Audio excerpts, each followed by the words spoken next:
Hey, this is 3000 NFL Mock Draft, another episode with myself, Kenneth Arthur of fieldgoals.com, Rolling Stone, other places, as well as Rob Staten of SeahawksDraftBlog.com, where we're just going to talk to you about college football, the NFL draft, the Seahawks, and other types of things. And, we'll just get started right now with what's going on this week in college football. This segment, as always, being called Twin Calf, and we're just going to go over some of the biggest news stories of college football from the week 6. And this is probably the most, whether it's on the field or off the field, maybe the most newsworthy week of the year so far.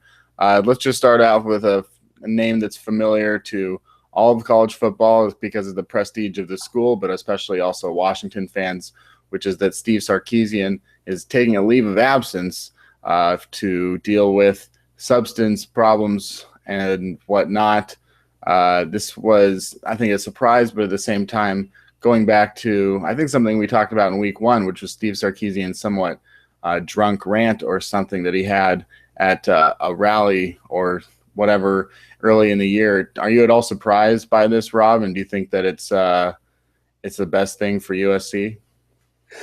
Well, I'm not surprised. I mean, you mentioned the drunk rant there, and there's kind of two ways of looking at that. I mean, it was a bit embarrassing for USC. It was also a little bit hilarious as well. But then there was a darker side after people had thought about it from a guy that, and then you sort of see the talk today that apparently he was intoxicated, or was speculation is he was intoxicated during a game. You now see that he was in no fit state to coach the team after that defeat. And it's sad. It's sad for Sark that he's obviously got some issues that he needs to resolve. Is it the best for USC?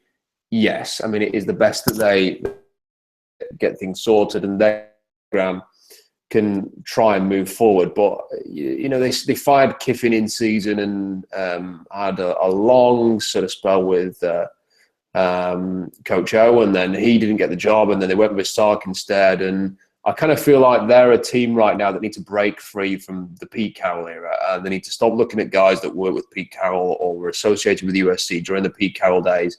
They need a complete fresh start. As great a win as it was for Washington the other night, USC are they're a shadow of the former selves. And they've got an awful lot of work to do. And there's very little for any new coach to come in and really sort of grasp with here.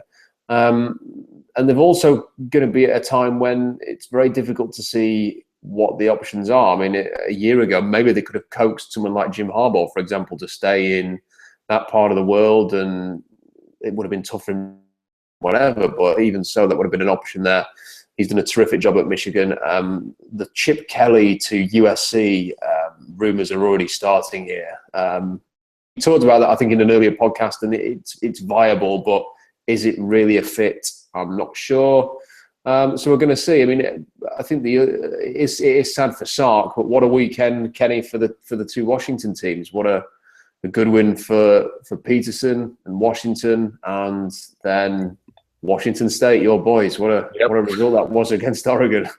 We talked about, we're talking about and just talking about the USC Washington game with, USC for at least probably somewhat with reputation, we're ranked 17th in the country.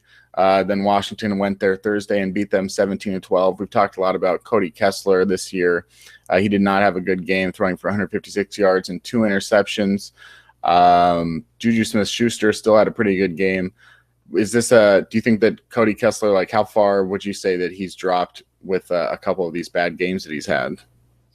I think he looks pretty awful, to be honest, and was very limited. And although he had a decent start to the year and looked fairly sharp, he's throwing checkdowns and screens out wide and just extended handoffs galore. I thought the first quarter of the game between Washington and USC was one of the worst that I'd seen in an awful long time. It was just all 3 of the interceptions in that quarter were awful by the 2 quarterbacks, Kessler. But Washington kind of stuck to it. I thought that Remus had an amazing catch on 2nd and 10 in the game. He's a Vancouver guy, so I instantly like him. Vancouver's kind of my home from home, so good to see him make an amazing catch over 2 DBs. Kessler couldn't. He kind of really struggled with the pressure all day, and he can't improvise.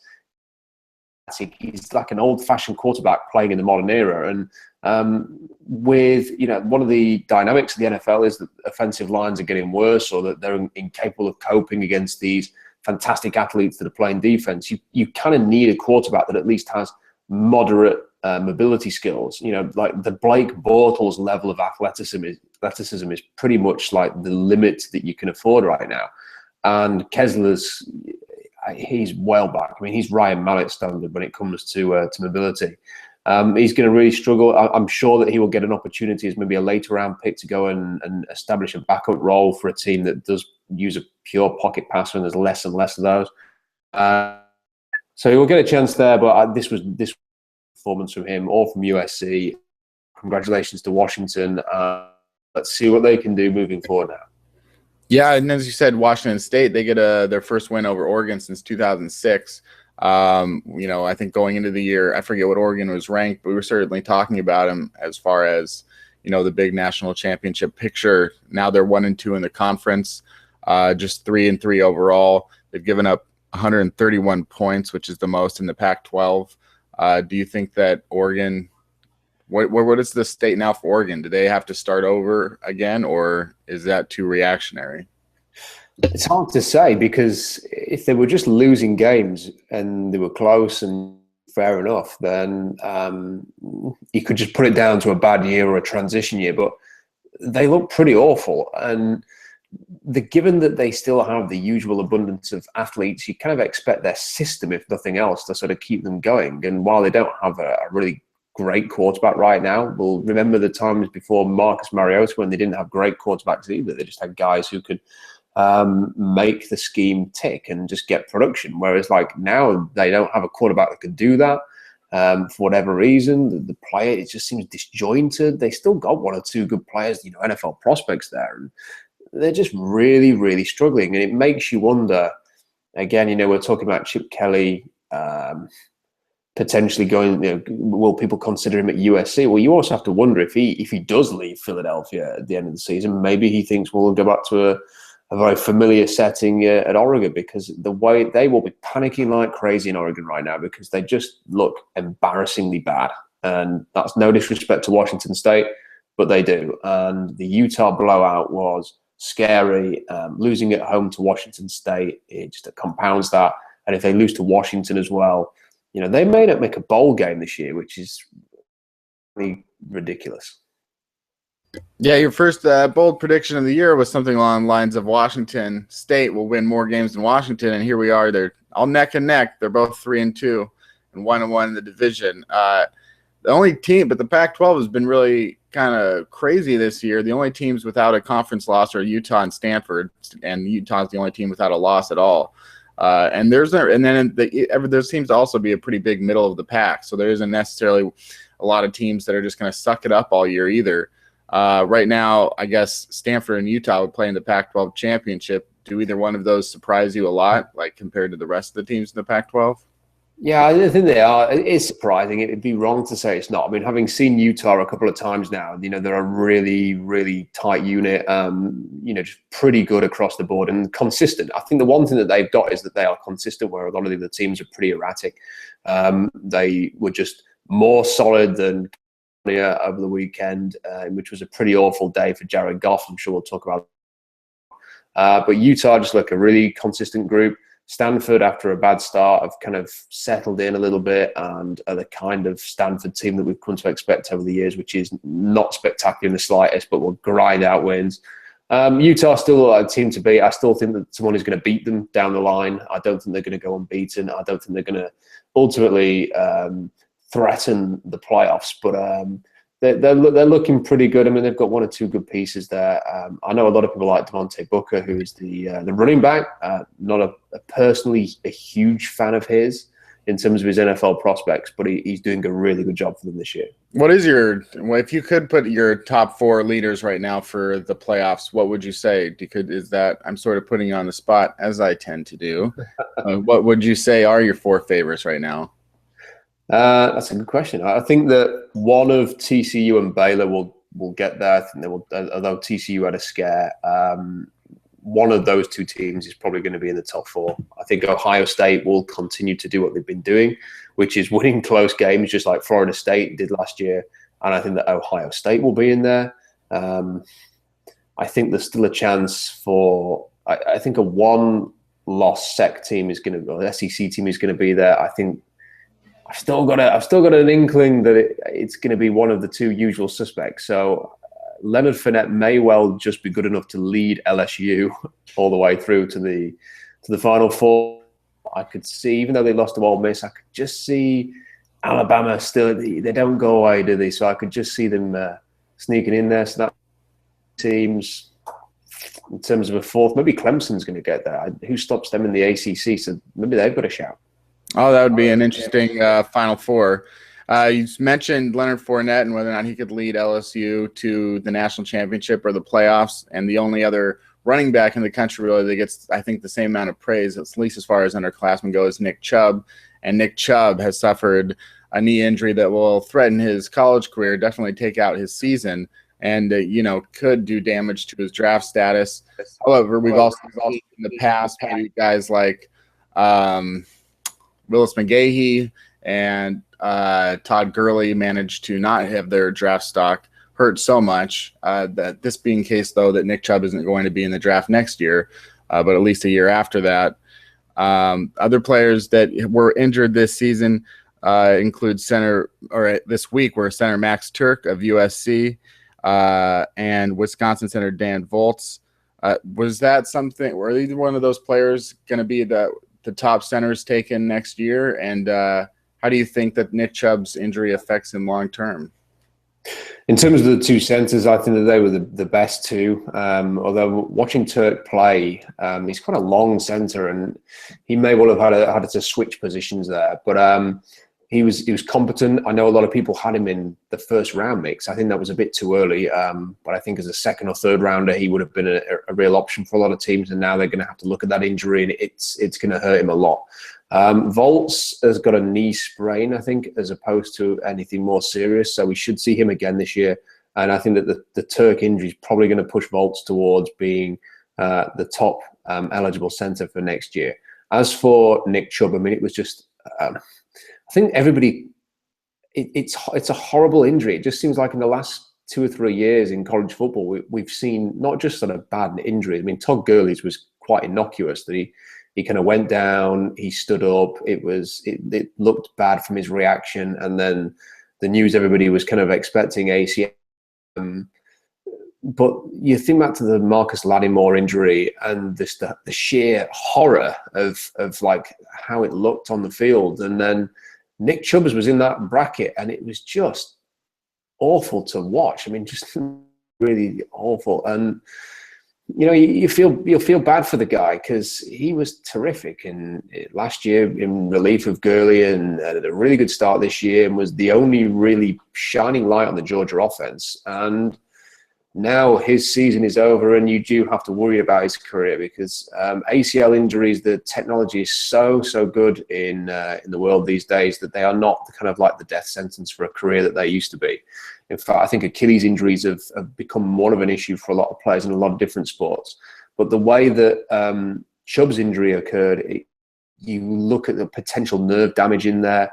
It's the back of the knee as well. And I don't claim to be an expert on knee injuries, but the feeling is, sort of looking at a few people who know a lot more about it than me, is that this is more serious than Gurley's injury. And all you can do is hope that he can make a full recovery. And whether we see him next year or not, I hope that he takes his push back and that eventually gets the chance to prove to everybody in the NFL that he's the kind of player that just was so highly rated in college.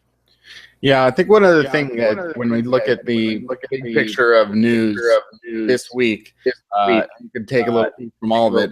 You have the Chubb injury, and it brings up the fact that Leonard Fournette can't declare for the draft next year, and when you take back that Leonard Fournette can't auction off a jersey for a good cause, and when you talk about Florida's Will Grier being suspended today for 1 year for a positive PED test, it sort of brings up the NCAA players are under a lot of scrutiny and a lot of rules, and they have to be drug tested, and there's all these rules going on where they can't. They're getting a lot of echo again. I don't know what's going on. I don't know if it's on my end. It looks like it's. Oh yeah, you got it muted. Sorry. So when I think about all of these things, and I think about all the scrutiny that the NCAA players are on and they still have to be amateur athletes, so they're not getting paid. And it's an old hat issue that gets brought up every week, but still, it's like, Leonard Fournette can't go into the draft.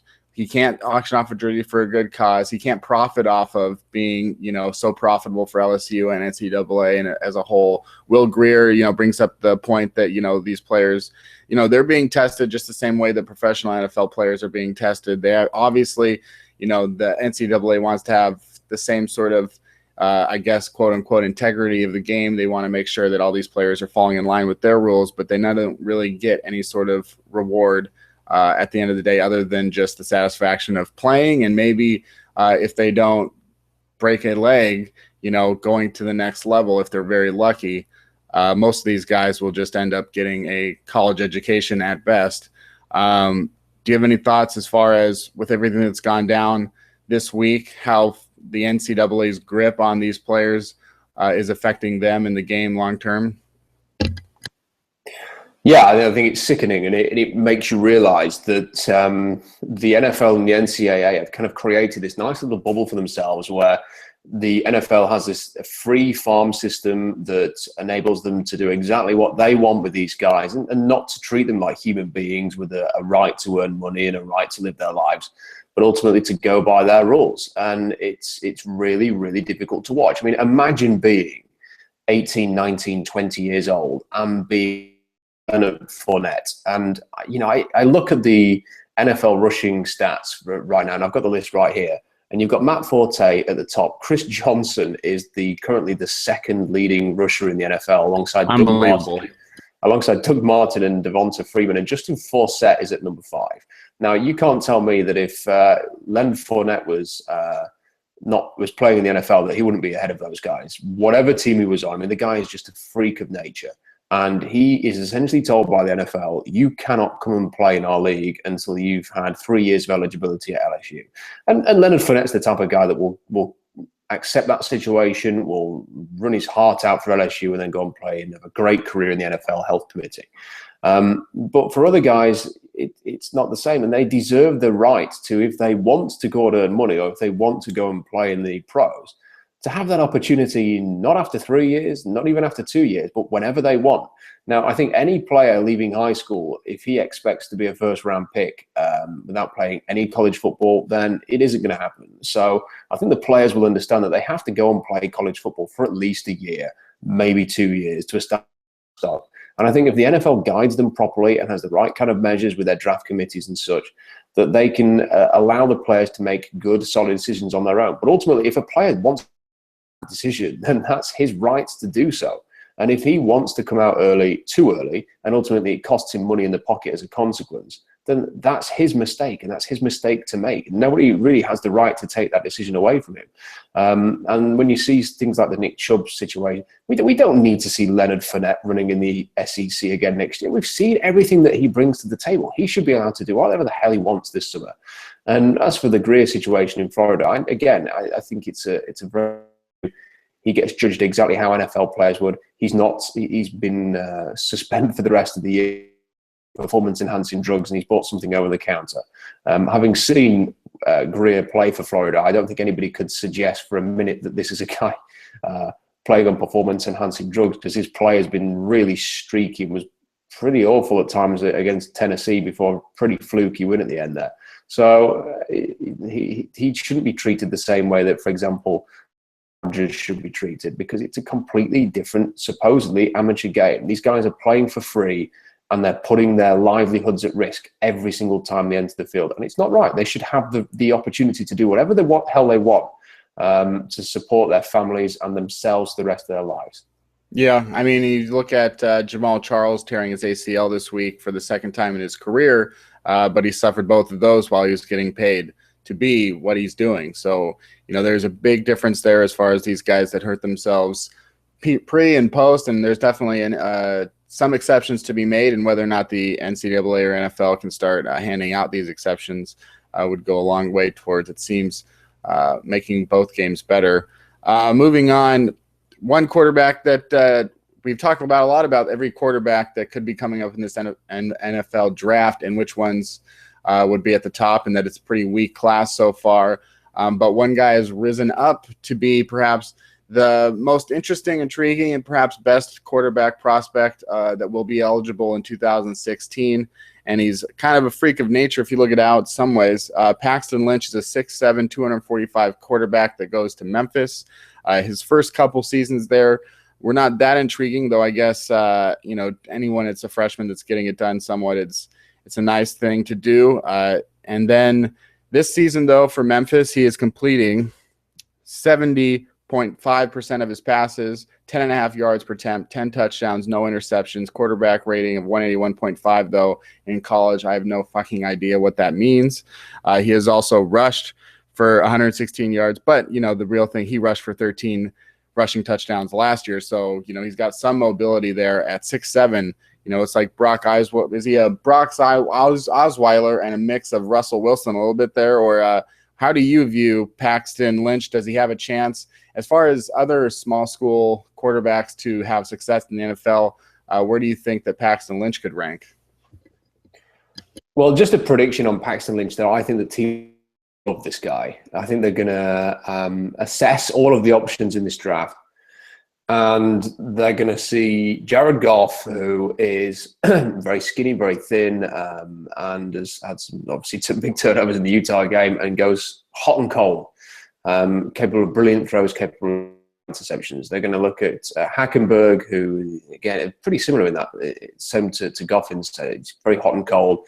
There's one or two of the average. Cardale Jones' stock has fallen off the edge of the planet and really just needs to come back front of the year at Ohio State. And they're going to see Paxton Lynch, and they're going to see a guy who is not the finished article, who is going to need some work, but they can work with this guy. And he, I think, is going to end up being the consensus better option out of all the quarterbacks available. Could be wrong on that, but when you watch him play, he's just a really, really good quarterback. He's not turned the ball over this year in terms of interceptions. He's had a couple of passes that were close. So, don't let anybody tell you that he's not been close to interceptions. He has. On other occasions, he's got the arm strength to throw darts all across the field. There is no limitations there with his arm. He can make all of the throws, as they say. But he also has this really good ability with touch. And he knows when to take it off it, take a bit off the ball, and very good accuracy, throws some nice passes down the right sideline. He's very mobile. He listed at 6'7" by Memphis, but he was listed at 6'5" as he was being recruited. So unless he's grown a couple of inches since he went to college, I think he's probably more likely in that 6'5", 230 pound range, which is still fantastic size. Incredibly mobile despite that size. They run the read option at Memphis. Him run it. He's not a big lumbering quarterback in the slightest. He can make gains with his legs. And the best comparison I think they can make to him is someone like Blake Bortles. And people will say, well, Blake Bortles hasn't had a great start to his career at Jack, but he still went third overall. And that is because teams looked at Bortles, they looked at the skill set, and they could make a comparison to someone like Ben Roethlisberger and say, that is his potential. We can work with this guy. That's why Bortles ends up going third overall. That's why he ends up being the kind of consensus team number one quarterback in the draft. There is every chance that Paxton Lynch is going to be that guy this year. And for that reason, the sky is the limit for his stock. I mean, if teams end up liking him as much as teams like Bortles, then he could easily go in the top 10.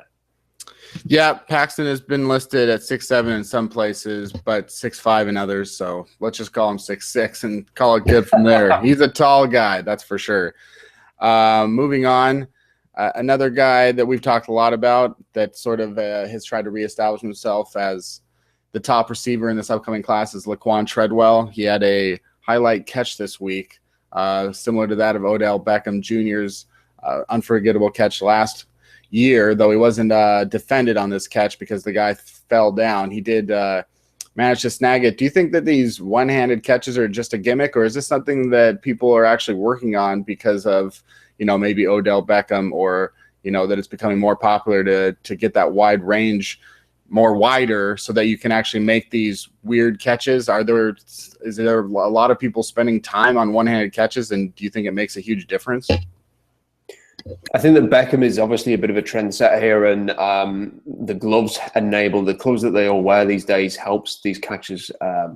But you can see them more and more practicing it, because if you can make those kind of catches and it makes highlight reels and it grabs attention, and every team is going to be looking for the next Odell Beckham Jr. Well, no one's going to mistake Laquan Treadwell for Odell Beckham because they're very different receivers.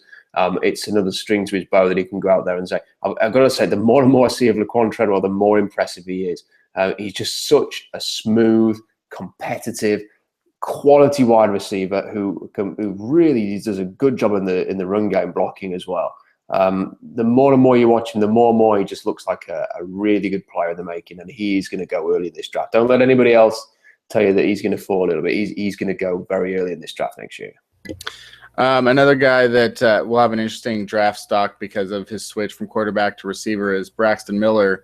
You mentioned to me that he might be the type of guy that the Seahawks would like. Can you explain sort of what it is about Braxton Miller that the Seattle normally looks for, and exactly what kind of a player people could expect him to be once he gets to the pros?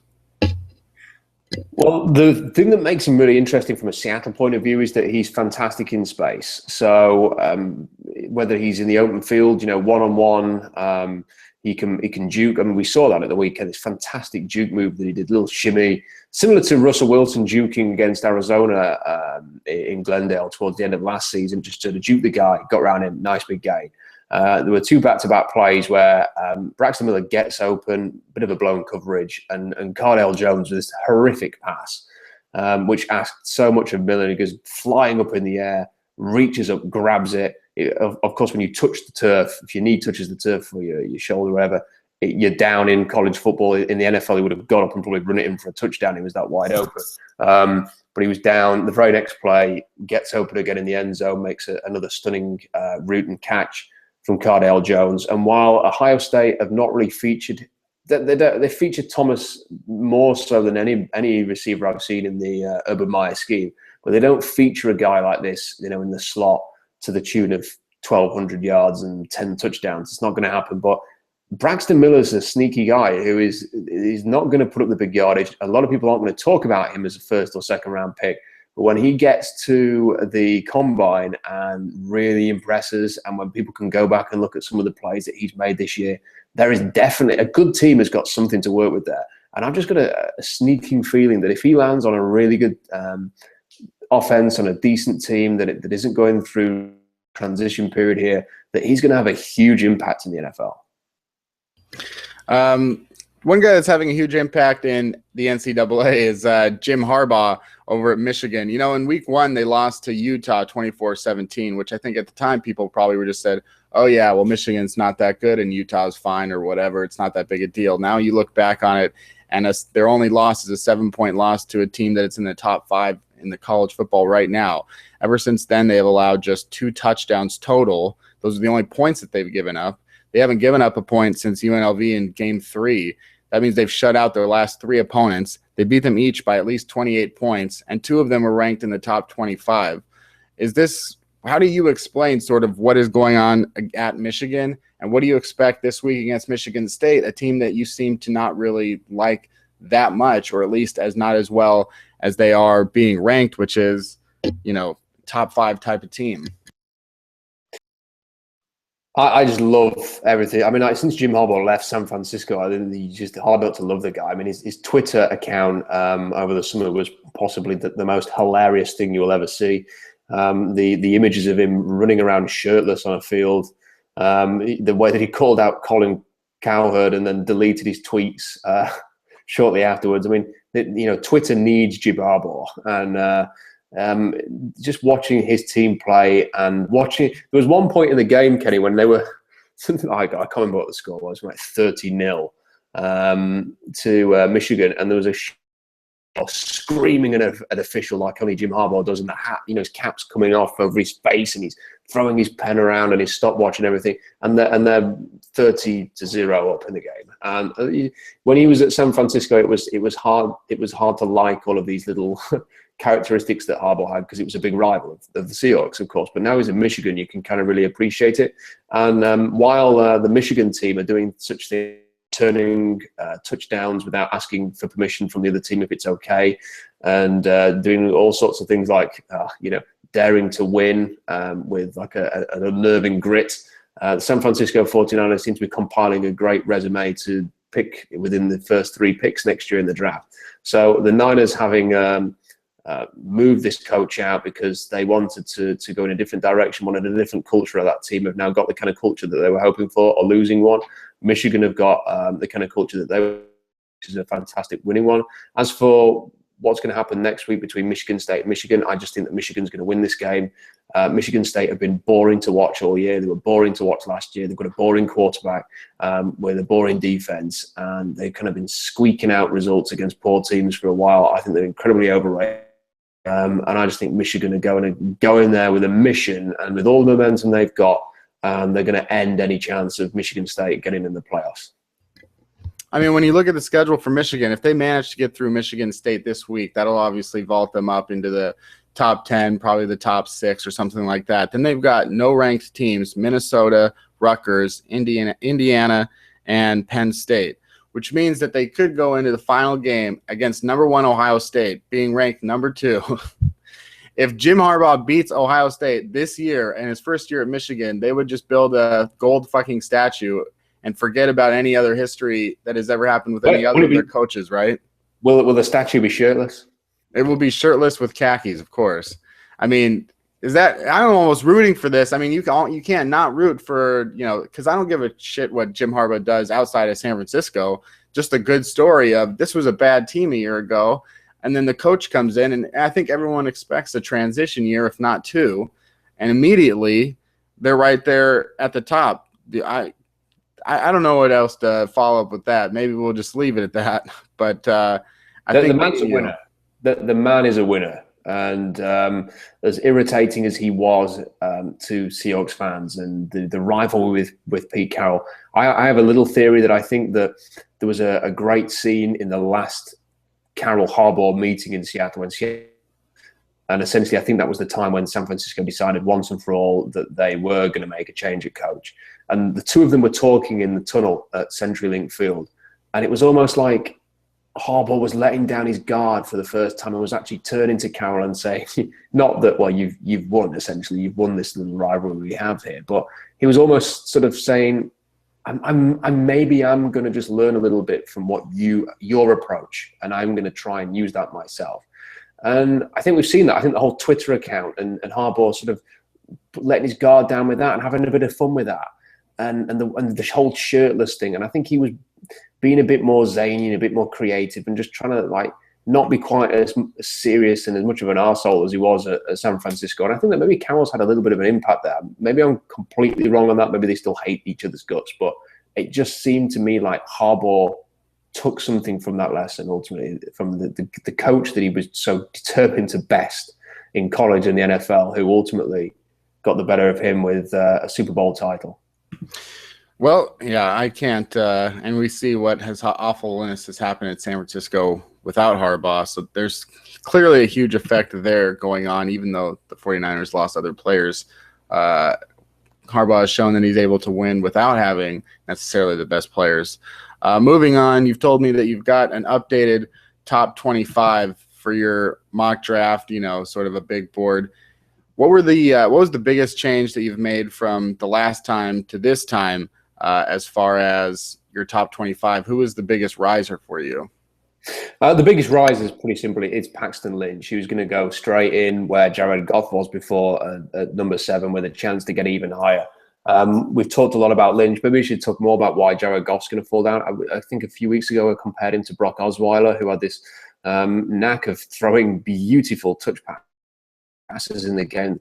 Jared Goff's first touchdown pass in the first half was sensational. Just really dissected the the sideline and the left, and just in beautiful throw. And there was one or two other throws that were really good as well. But ultimately, he threw 5 interceptions in the game, and only one of them wasn't really his fault.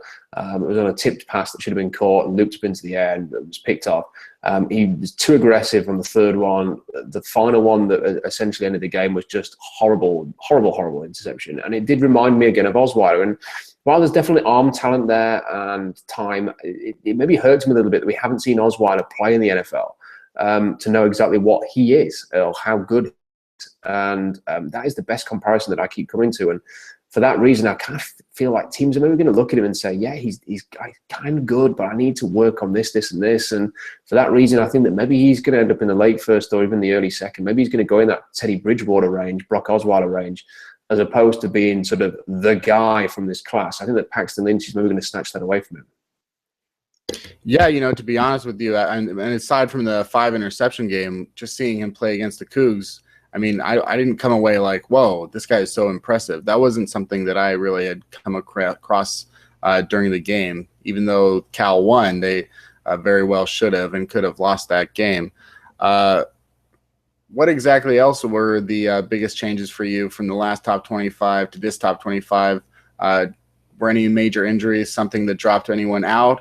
Any big games that made someone else rise up? Had another chance over here. For some reason, they've pretty much shown every Tennessee game for the last 3 or 4 weeks. So I've had to see numerous meltdowns late in the game. We had the Georgia game against Tennessee this weekend. Another terrific performance from Cameron Sutton, who is just going up and up and up. And I think that he's got to a point now where he may even get above Eli Apple, who is the Ohio State cornerback. They'd be very, very close. If I was going to do a mock draft right now, I'd still have the man Tre'Davious White as the first cornerback, but then I think you'd be looking at Apple and Sutton being very, very close. I think NFL teams are going to love both of these players. I think that another guy who is starting to look very, very interesting is Reggie Ragland at Alabama. And amongst all the talent that they've got there, Ragland just moves. He's an enormous inside linebacker who moves really, really well. I can get into the backfield when he wants to. And he's kind of got the look of an AFC North defensive player. And Pittsburgh, Baltimore, Cincinnati, you could see him easily with one of those teams. And I just think that he is going up and up. And if there are any teams like trying to rebuild a team in that sort of mold with that kind of defense, then I think that Ragland's going to go.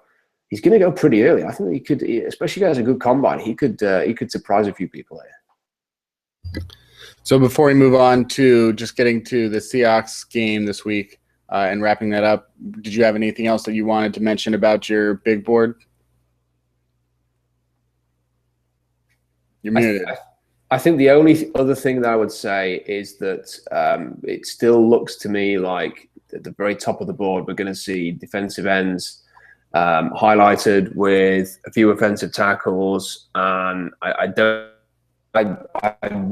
it's been great to have different opinions on certain guys over the last couple of weeks in this podcast, and it's good to have those different ideas and share that. I still don't think that I see a lot of Vernon Hargreaves still sort of like picked as a top 10 guy, and I really don't see. I think that from the other guys we've mentioned there, I think Will Redmond at Mississippi State is really knocking on the door as well. It's going up and up. Tyler Boyd at Pittsburgh is a receiver to keep an eye on there. It's just a really good all-round playmaker. And one guy who's kind of rising a little bit more recently has been Adolphus Washington at Ohio State. Like Ohio State needed another first-round guy, but he's splashed a little bit more than some of the other guys. The defensive tackle at UCLA and the defensive tackle at Nebraska, not as impressive as this guy. And I think that he's got the potential as well over the next few weeks with some of the teams that Ohio State are going to end up facing to sort of put some big stats on the board, and he could be another big riser soon. Yeah, and speaking of the top 10 of the drafts, let's talk about the Seahawks. They lost again this week. They fell to 2-3 after blowing a 17-point lead to the Cincinnati Bengals. They've never gone into the fourth quarter up 17 or more lost before. The last time any team in the NFL did it was 2006. And now, they have a lot of questions about how they can close out games dating back to the NFC Championship game. They take the lead. in the fourth quarter, surprisingly, but still end up giving up a field goal to send it to overtime. So that's a blown fourth quarter lead. They were up by 10 against the Patriots in the Super Bowl. Lost that game. That's a blown fourth quarter lead. Week 1, they take the lead against the Rams. Gave up the touchdown to Lance Kendricks. Blown lead. Lost the game in overtime. Week 2, Green Bay Packers had the lead in the fourth quarter. Blew that one. That's another blown lead. Week 4 against the Detroit Lions. They had the lead and were 1 foot away from blowing that lead to Calvin Johnson. So all the principles of a blown lead are there. And then this week, that's sort of the ultimate way to blow a lead. 17 points, up 24-7 going into the fourth quarter, less than 14 minutes left. And it's not just the defense giving up, long drives to, it was the special teams giving up a long return to Adam Jones, the defense giving up touchdowns to Tyler Eifert, as well as a rushing touchdown by Andy Dalton that was a 5-yard QB sneak of some sort. But it's also out the offense not being able to get first downs when it mattered. Russell Wilson not playing, up to what his standard is, especially though in the fourth quarter. I think he played amazingly up until that point. And I think there were faults on, the players like Luke Wilson and Tyler Lockett to not make the big plays that would have given them ultimately the win. There were a lot of plays they could have made that they didn't make. Balls bouncing off hands, not getting feet in bounds. What was your biggest takeaway in the fourth quarter? And do you think this is a systematic problem that the Seahawks are having, or just some unfortunate coincidences? I think first and foremost, it's almost like the football gods have decided, well, you enjoyed that Super Bowl win over Denver far too much. So now you must be punished in 2015. Because if you think about some of the games that we've had this year, the agony of the Green Bay NFC Championship game, where basically you have a whole sort of 2 or 3 hours to reflect on the fact that Seattle's not going to the Super Bowl, followed by like basically half an hour where suddenly they are again.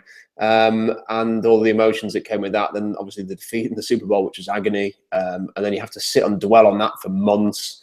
And then the new season starts in a very similar agonizing defeat to St. Louis in the first week.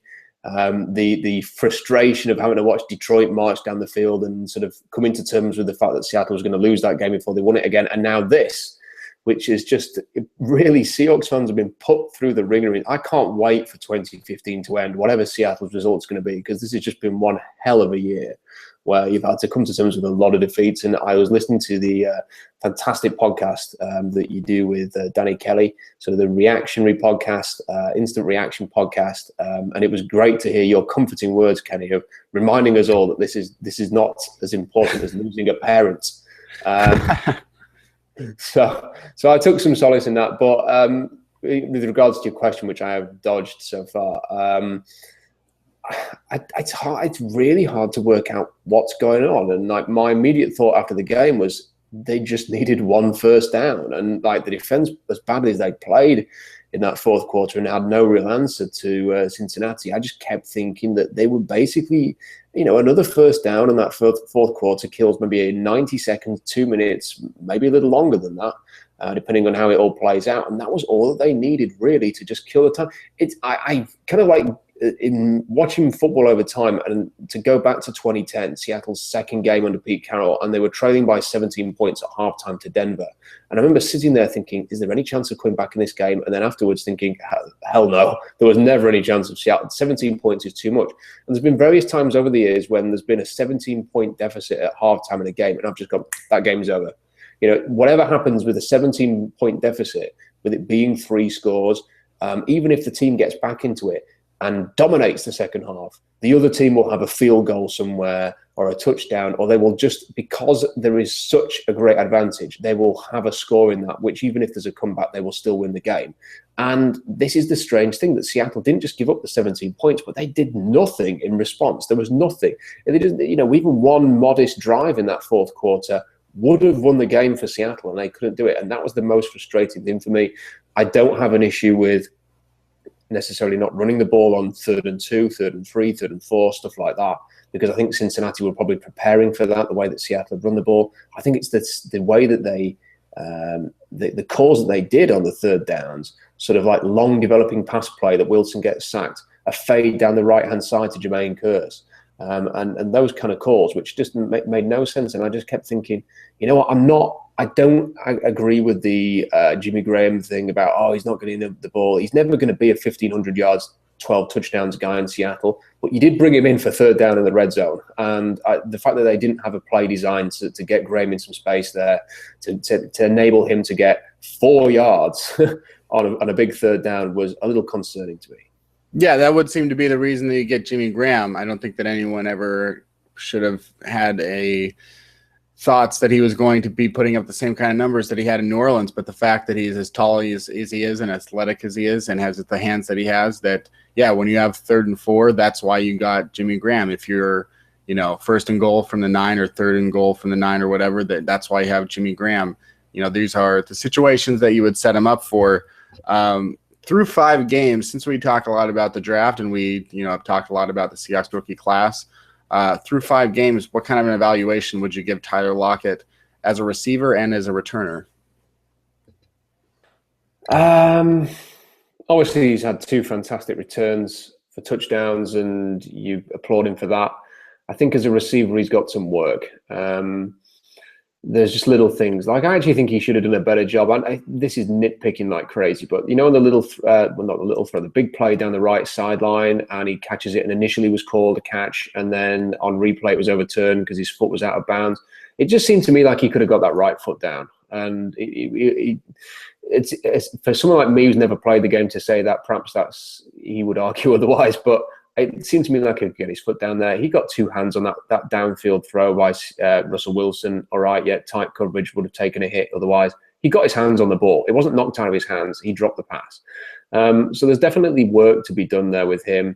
But as a return guy, he offers that every time he touches the ball, he's a threat to score. With good blocking, he has a real even better chance to score. And teams are scheming to try and make sure that they're kicking away from him in certain situations, which always helps. I think if you're willing to give up yardage because you're scared of a kick returner, then it's advantage to the team receiving the ball. So for that reason, a big bonus. There's still a lot to like about Tyler Lockett, but he's learning, and we have to realize that. Yeah, I mean, rookie mistakes will happen. I think the problem always, I don't know. It's when you're relying on these guys, they've relied so much on certain guys in certain situations to come up with huge plays, that it's kind of surprising. And I guess it just but it goes back to what's, how many big plays has Jermaine Kearse, made as he was not that big a part of the offense back in 2012 or 2013. But, when you have Tyler Lockett being the guy that, and the ball bounces off of his hands, on that big play, even though he was just about to get hammered, a NFL receiver, you expect at some point you make that catch, get hammered, hold on to the ball.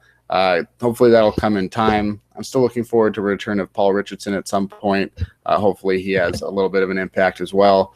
The other big rookie, of course, that we talked about a lot before going into the season was Frank Clark. Take it with a grain of salt, but Pro Football Focus grades the 4-3 defensive ends. They have Averill is the best in the NFL. Michael Bennett is the 3rd best in the NFL, and Frank Clark is the 12th best in the NFL. Much of that on the strength of his rush defense. Have you seen a lot out of Frank Clark so far, and what are your thoughts there? If Frank Clark is the 12th most effective pass rusher in the NFL, then I'm going to be the next James Bond. I expect that will be true. Yeah, it's not. I mean, I PFF. A lot of people live by it, but that's just ridiculous. And it's hard to know. He's flashed a little bit on tape, but he's not the 12th most productive pass rusher in the NFL. In the same way that Aaron Rodgers' performance against Kansas City was not an average or below average display in a 5 touchdown performance, whatever PFF said. It's a guy's opinion. I always think that the great thing about football outsiders is there's some actual reasoning to it. Whereas PFF is one guy watching the tape and saying, he did well there, he did well there. Oh my God, this guy's actually really good. I mean, he's the 12th best pass rusher in the NFL. And if you called them out on that, they would say, well, that's not what the grades mean. I mean, it doesn't mean that he's the 12th best, because I remember a couple of years ago, their best tight end in the NFL was a blocking tight end that didn't catch any passes. I forget his name now. and that's kind of the point. But I mean, the players that are ranked above Frank Clark at 11, you've got Robert Ayers of the Giants. At 10, you've got former Seahawk Darryl Tapp in Detroit. And number 9, you've got William Golston over in Tampa Bay. So it's not exactly the most like well-known or well-established pass rushers there that are for the 4-3 defensive ends. Though I will say that Cliff Averill is having a dynamite monster season. And Michael Bennett, he gets 2 more penalties this week. So he's got 8 penalties. And if you look at, this is one thing that you can rely on PFF for, is that they track all the plays and they give you some of these numbers. 8 penalties. Everson Griffin has 7 penalties. Only 2 other guys have more than 3. Bennett's penalties, do you have any thoughts there? On how many he's got, or whether they're stupid? I mean, some would argue that what makes him good is that he's aggressive and he thinks that he knows to jump the count at a certain time, I guess. Yeah, I don't buy that theory. I think that he jumps offside too often, and when he generally wins, it's not because he's jumped the snap. It's just because he's a brilliant player. And I didn't think he wasn't so much that he jumped the snap on that forced fumble, which was returned for a touchdown. It was just a fantastic play, and I think he needs to. It's high time now that he just did a better job here, because it's costing the Seahawks. I mean, it was awful against Green Bay, keep giving up these free plays.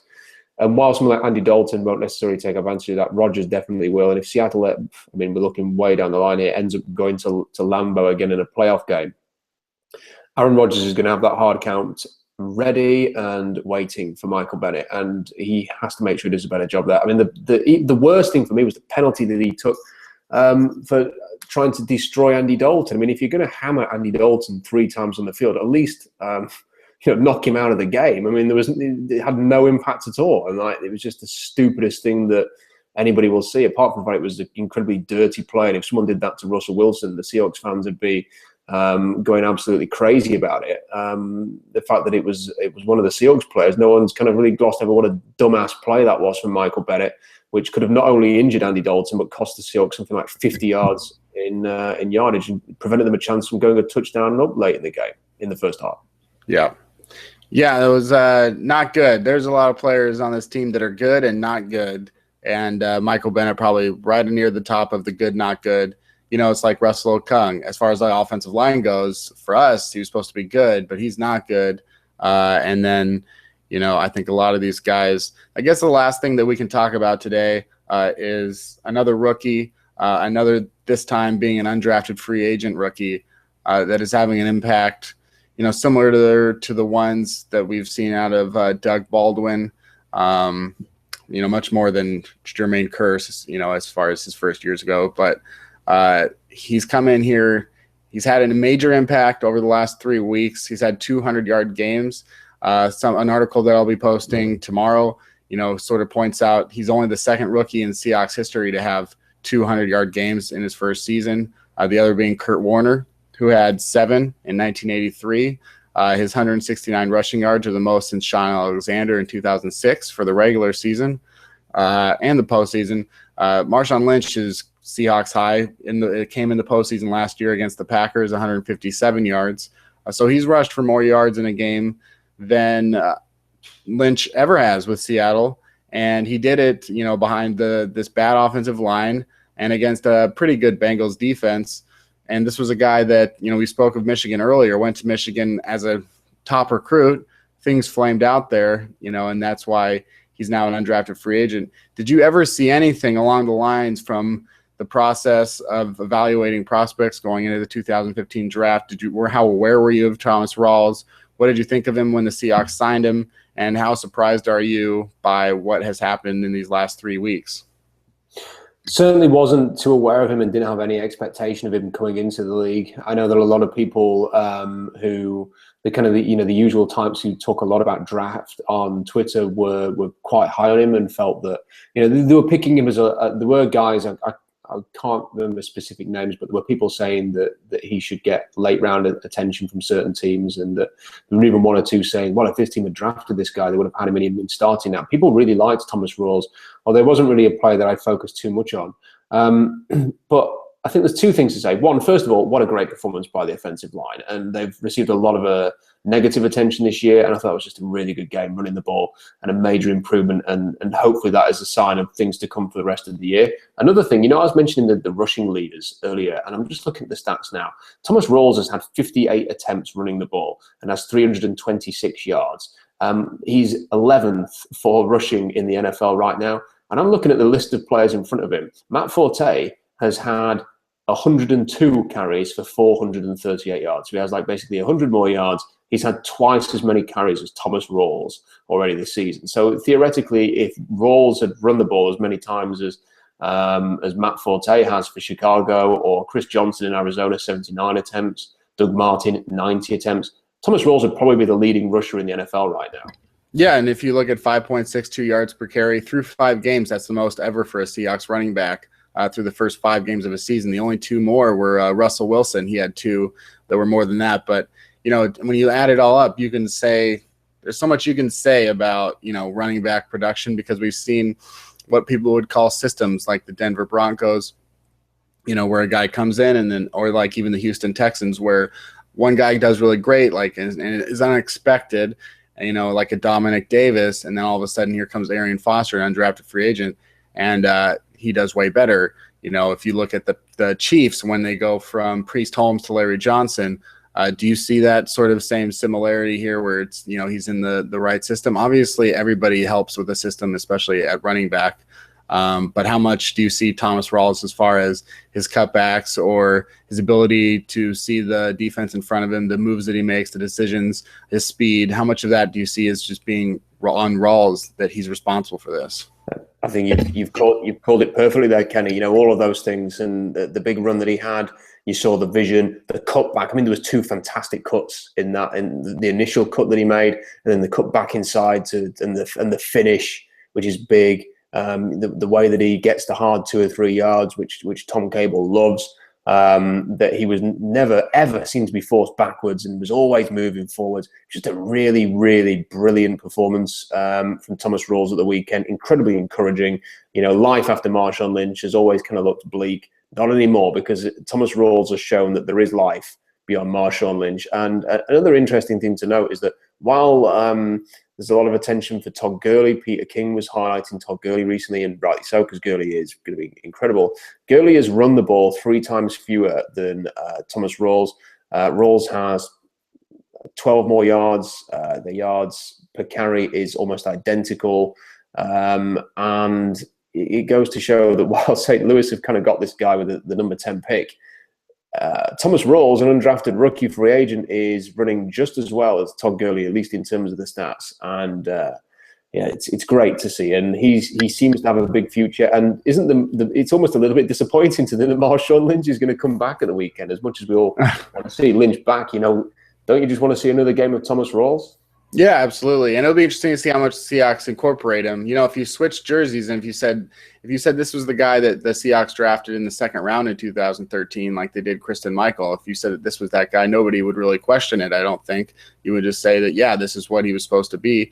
And when you look at what will be said in the article tomorrow, something that I pointed out as well in terms of comparing him to Todd Gurley is, I think a lot of people would still agree that Gurley is a more talented running back. But this is why I don't subscribe to drafting running backs in the 1st round, because it's not just about being more talented. If you compare their talent to what you spent on them, right now Thomas Rawls is winning by 1,000 yards. So I think that's why I don't necessarily subscribe to drafting players like Gurley or Melvin Gordon where they were drafted. And I want to say I would make an exception for Leonard Fournette. But even if he's as good as Adrian Peterson, who is going to be a Hall of Famer, it hasn't really resulted in any playoff wins for the Minnesota Vikings. So that's sort of where I fall on that. And I'm excited to see Thomas Rawls, and hopefully I believe that, even if Marshawn Lynch comes back fully healthy this week, he'll take over the majority of carries. But I'm sure Pete Carroll will get Thomas Rawls at least maybe 9 or 10 carries and say that, they're going to rest Lynch and make sure that a player of his age is as healthy as possible and as energized as possible by the time we get towards the end of the season. Clearly, by the way the Seahawks have played this year, they need to get as much rest as possible. So that's the end of this week of 3000 NFL Mock Draft. Subscribe on iTunes to 3000 NFL Mock Draft, and you can listen right here on fieldgoals.com or right here on SeahawksDraftBlog.com if that's where you're listening to this. So thanks again. Any parting words, Rob? Let's just hope the Seahawks can get back on track this weekend. It's a big game against Carolina. We seem to have their number a little bit these last few years. So let's hope be positive, everybody, and take Kenny's advice. At least you didn't, if you did lose a parent this weekend, I'm very sorry, but at least losing to Cincinnati wasn't as bad as that. Right. On the bright side, you didn't lose a parent this week. And then on the other bright side, if you did lose a parent this week, you didn't even care about the game. So win-win situation, I think. There you go. We'll end it on that.